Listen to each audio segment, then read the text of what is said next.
There's something strange about life.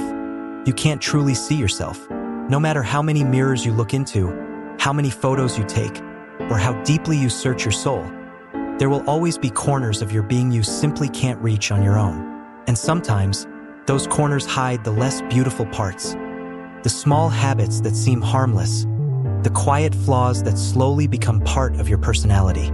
You may feel like you're a good person. You might believe you're kind, approachable, a good listener, until one day, someone sincere enough, loving enough gently says to you, I think. Sometimes you don't really listen. It takes courage to admit you're not perfect.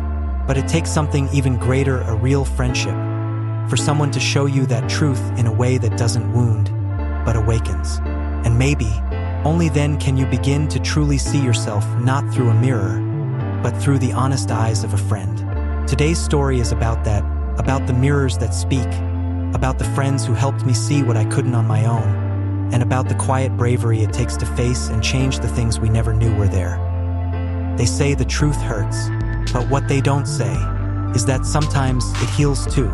There was a time in my life when I thought I was a good man, a decent man. I paid my taxes. I helped my neighbors. I listened, at least I thought I did. I was proud of how kind I was, how I kept my emotions in check, how I didn't make waves. I had built a quiet image of myself that I carried like a carefully pressed shirt, clean, tidy, respectable. But then one day that shirt got wrinkled, and the mirror that showed me wasn't made of glass. It had eyes and a voice. It was a friend.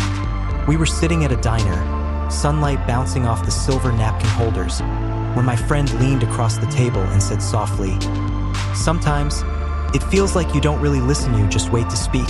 They didn't say it with judgment, no irritation, just honesty, but it felt like a cold breeze across my spine. I laughed it off at first.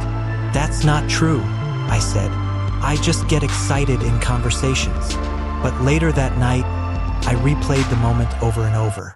And suddenly, I started seeing myself through their eyes. It wasn't just that moment.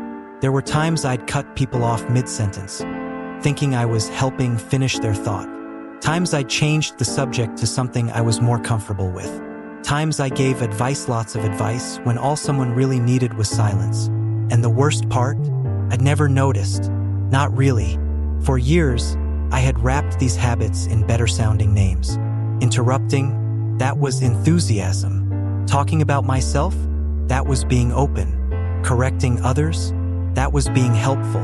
But what if I wasn't being helpful? What if I was just afraid of being left behind in the silence? As more honest moments came from other friends, I began to feel cracks form in the way I saw myself. One friend told me gently that I often turned our conversations into something about me. Another mentioned that I had a way of subtly one-upping people, like I needed to prove something. It stung. God, it stung. But it also rang true. I started to remember moments from my past, like when I was 8 and my father mocked me in front of his friends for crying at a movie.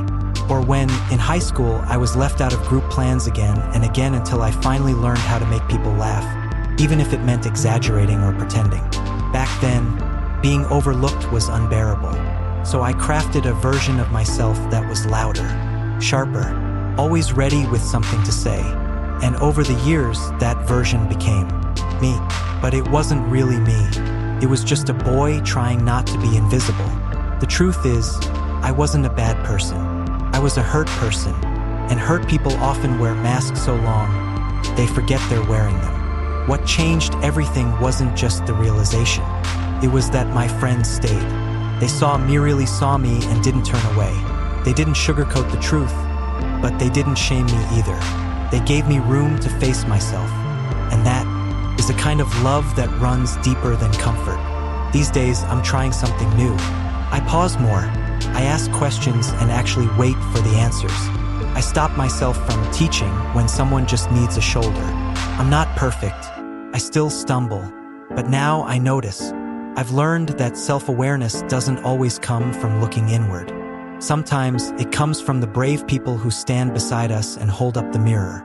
And when we're lucky, that mirror shows us not just who we are, but who we're capable of becoming. I used to think that seeing the bad parts of myself meant failure. Now I see it as an invitation, a path to grow, to heal, to become whole. And lately I've started wondering, if my friends could show me myself so clearly, what else might I discover if I had the courage to really look? Because maybe the most beautiful parts of us are waiting on the other side of the parts we're afraid to see. And after a series of honest, heartfelt conversations, I began to see myself more clearly. Not just the good parts one had always tried to nurture, but also the less flattering habits, those that had quietly grown from pain, from fear, from a deep longing to be loved, to be seen. I used to want to change everything, to erase what I didn't like, to start fresh, to become a perfect version of myself. But then I realized human beings aren't blueprints we can just redesign by deleting the parts we don't like. I am a whole person, both light and shadow. There are days I'm generous and kind, and days I act selfishly. Sometimes I truly listen with an open heart. Other times I'm just waiting for my turn to speak. I can no longer deny the parts of me that are less than lovely, and I don't have to hate them either. The question is no longer, how do I get rid of them? But rather, how do I live with them without letting them take over? The next story will explore just that, the journey of accepting ourselves in all our complexity, the good, the flawed, the still growing, and learning how to live truthfully, with kindness, with steadiness, even when we're not perfect.